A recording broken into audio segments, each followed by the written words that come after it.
a PLCS Empowerment Collective podcast. My name is Christopher, and I am one of your hosts today. And I'm Deb, and I'm your other co-host today. And we have a repeat guest today. Dr. Connie joined us a few weeks ago to talk about sleep, and she had some pretty hot takes about sleep. If you haven't listened to that episode yet, go back and listen to it again. But during that episode, we came up with the idea to open it up to our audience for questions, to see what questions you all had about sleep. And Dr. Connie was gracious enough to say, let's do it, and I'll come back and answer those questions. Hi, thanks for having me back. Super excited to be here again. So for anybody that did not hear that first episode, would you tell them, Connie, I don't know that people heard how you got interested in sleep. Would you share that? Well, I was in graduate school and I was in a meeting with a mentor of mine, Pat Fryman, and a very brilliant psychologist. And he was talking about an intervention that he generated but had no data on. And so I did research on this protocol called the bedtime pass. And this bedtime pass is like a miracle intervention for kids with sleep problems that can fall asleep all by themselves. And so it worked like a charm. We got it published in the American Academy Premier Journal for child and adolescent medicine. And then it made national news because parents struggle with sleep all the time. And it is just this crazy, cool, easy intervention called the bedtime pass. Well, and I have a 4-year-old, Leo, and he falls asleep on his own, no problem. He's actually a pretty good sleeper, but what we run into are the encores, right? I put him to bed, and 5 minutes later, he's standing at the top of the stairs, Dad. And so, you mentioned this in conversation between episodes, and so I found you have a children's book about the bedtime pass, and I found it on Amazon. I ordered it, and I'm going to try it out. I'm going to try it out with Leo and see if this miracle intervention really does work, but there's research to back it up. So I feel like if it doesn't work, the problem's me. I call those encores curtain calls. Yeah. So falling out, cutting out. That really is what that's designed for, is to help manage all those curtain calls. Well, I'm definitely excited to try that out, and I'll have to follow up with you and let you know how that goes. But I do want to get into our questions from our listeners. We had some good ones come in about all sorts of different sleep-related things. So the first one is it true that if you review information right before you go to sleep, you will remember it better? So that all by itself is not necessarily true. What is true is anything that you're trying to learn, you will remember it better after you've had 8 hours of sleep. Doesn't matter if you've tried to learn it in the morning, middle of the day, later in the day. What matters is that you have 8 hours of sleep to help with the transfer from short-term to long-term memory. That happens in the first half of the night, pretty much. And in the second half of those 8 hours of sleep is when that information gets integrated with other information you already have stored. So it's connected and you can recall it and have it be associated with something when you need to pull it up. What is also true, and they've done research on, is if you tell yourself to remember something, if you're thinking, I'm going to remember this, you'll remember it better. But if you cram all night long and you don't go to sleep, you're not going to remember it near as well as if you would have stopped studying and went to bed and got a full 8 hours. This is a silly follow-up question that I think is kind of related to this. It's, that myth that if you review right before you go to sleep, you'll remember it better. I don't know why this has cemented itself in my brain, but there was a show on Cartoon Network called Dexter's Laboratory, and it was about this little scientist kid, and one day he was trying to learn French, and he had like a CD that taught him how to learn French, and he listened to it while he was sleeping to try to boost his memory in that, but the CD started skipping, and so the only thing that the CD said was omelette du fromage, which is cheese omelet. And so the next day, all Dexter could say was omelette du fromage. So a little bit of an aside, but if you listen to something while you're sleeping, does that help retention? No. And the reason that doesn't actually work is because the process of sleeping from a physiological standpoint is when your thalamus, a part of your brain, stops all external stimuli from getting to your cortex.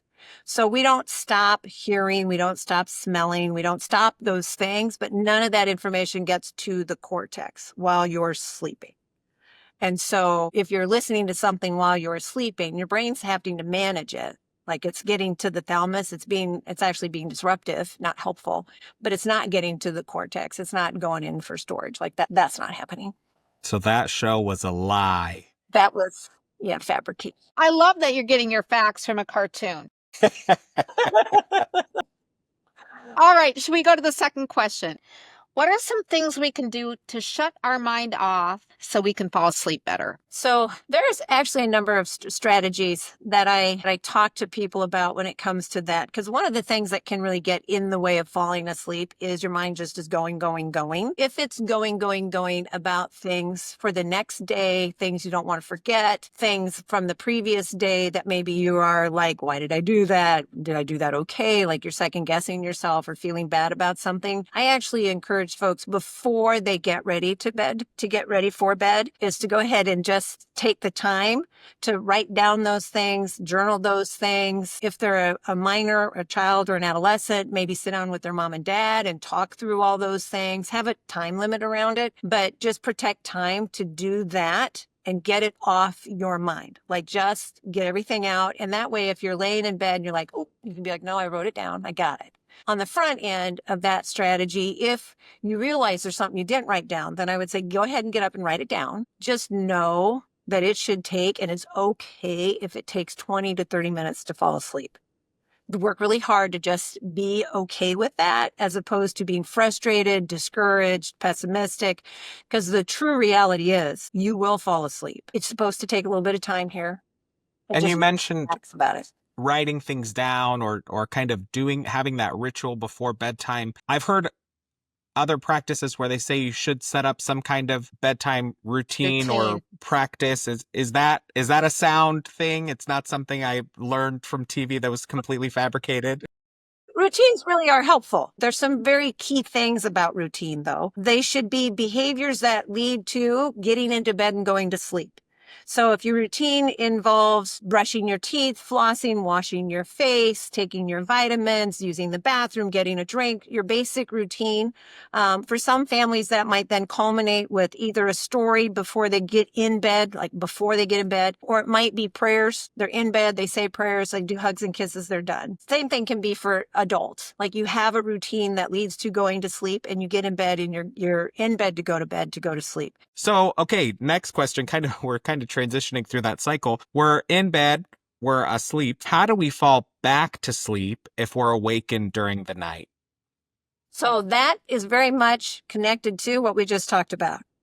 So if you have to have something else in place besides a quiet, dark room, and we didn't really talk about quiet, but if you have to have certain things happening in your room, like the TV's on or your radio's on, and that's off because it's on a timer or something, and now you wake up, we really do learn how to fall asleep. And so chances are you need to just turn that back on.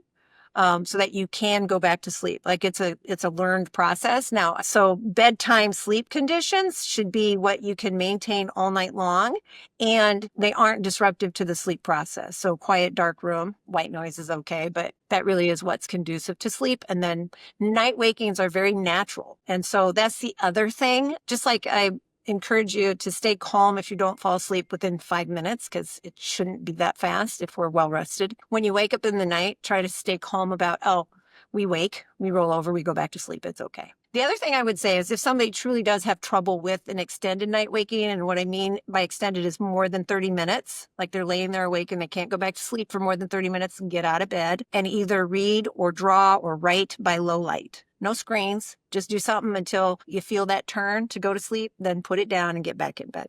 But we don't want to stay in bed awake because, again, we're learning that association, and you want bed to be like, I go to sleep here.